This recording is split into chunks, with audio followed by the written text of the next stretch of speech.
Hello everyone, in this video I'll show you how to use AI Translate in Samsung Galaxy A17.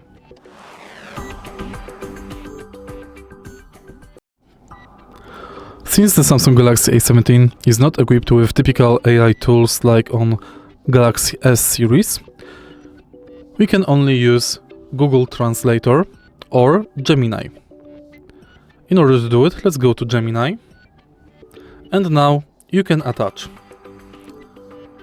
photo from gallery, camera, file or from drives.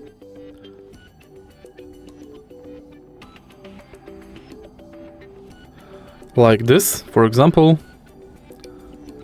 And we can type translate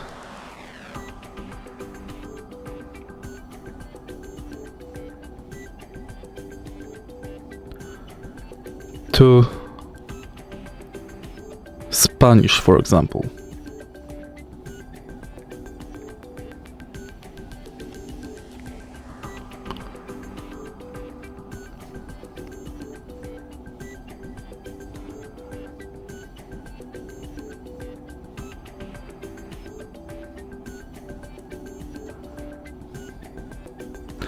If you find this video helpful, please leave like, comment and subscribe.